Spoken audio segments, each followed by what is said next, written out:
안녕하세요. 축구 안팎의 이야기를 전하는 풋볼레로 JK입니다. 드디어 대한민국이 월드컵 첫 경기를 앞두고 있습니다. 오늘 밤 10시 우루과이를 상대로 2022 카타르 월드컵의 첫 걸음을 내딛게 되는데요. 2002년 한일 월드컵 이후 20년 만에 아시아에서 개최되는 월드컵이죠. 중동과 우리는 달라도 너무 달라서 같은 아시아라는 동질감은 별로 느껴지지 않습니다만 어쨌거나 같은 AFC 소속입니다. 그래서 2002년 월드컵처럼 아시아 팀의 선전도 조금 기대해봤습니다만 현재까지 경기를 치룬 5팀, 무승부 하나 없이 양극화된 성과를 보여주었습니다. 먼저 개막전의 카타르, 상대가 에콰도르. 이 정도면 해볼만 하지 않을까 하는 생각도 드는 상대였습니다만 정말 비참하게 무너졌습니다. 0대2 스코어가 문제가 아니고 내용상 완전히 밀려버린 경기여서 한 5번쯤 재경기 기회를 줘도 저런 경기력이면 단 한 경기도 이기기 힘들어 보였습니다. 다음으로 이란이 나섰죠. FIFA 랭킹으로 보나 예선 성적을 보나 최근 10년간의 전적을 보나 객관적 자료만을 놓고 보면 현재 아시아 대장인 팀입니다만 강팀 잉글랜드를 만나 6대2로 참패했습니다. 그나마 넣은 2골도 사실상 승부를 뒤집기 어려워진 이후에 나온 골들이라 임팩트는 크지 않았습니다. 이란의 6대2라는 스코어는 우리에게도 좋지 않은 기억을 떠올리게 하는 점수입니다. 세 번째로 나선 사우디가 첫 번째 이변을 일으켰습니다. 우승 후보 최상위 티어로 꼽히는 아르헨티나를 맞이해 끈끈한 수비와 탁월한 결정력으로 1대2 역전승을 일궈냈습니다. 중앙 지역을 노리는 스루 패스는 업사이드 트랩으로 막아냈고 측면에서의 크로스는 수비 간격 유지와 몸을 아끼지 않는 수비로 막아냈습니다. 호주는 프랑스를 상대로 4대1 패배, 선제골까지 넣으며 기분 좋게 시작했습니다만 프랑스의 파상 공세를 버텨내지는 못했습니다. 그리고 어제 일본 역시 독일을 잡으며 또 다른 이변을 일으켰습니다. 이 경기 역시 일본의 조직적인 수비와 빠른 역습이 빛났습니다.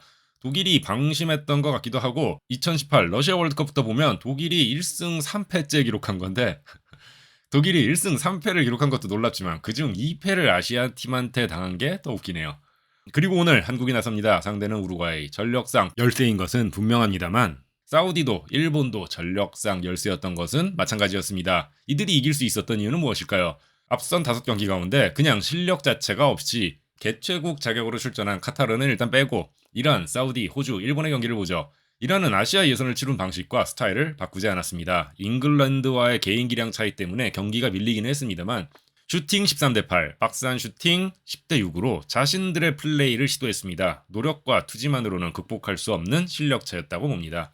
호주는 조금 애매합니다. 의외의 선제골을 넣고 나서는 수비 숫자를 늘리긴 했는데 충분히 경고하지는 못했던 것 같습니다. 두 번째 실점은 명백한 수비 실책으로 봐야 할 것 같고요. 바꿔 얘기하면 프랑스의 공격력이 좋았다고 볼 수도 있겠네요.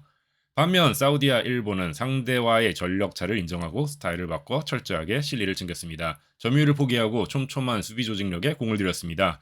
수비수들은 간격을 유지하며 책임감 있고 투지 넘치는 수비를 보여주었습니다. 사우디와 일본 모두 상대에게 전반전 PK를 내주며 실점했습니다만 페널티는 내줄지언정 필드골은 주지 않았습니다. 특히 어제 일본 경기 보는데 뒷 상황이 어떻든 간에 무조건 자기 앞에 볼은 자기가 처리한다는 책임감 넘치는 수비가 눈에 띄었습니다.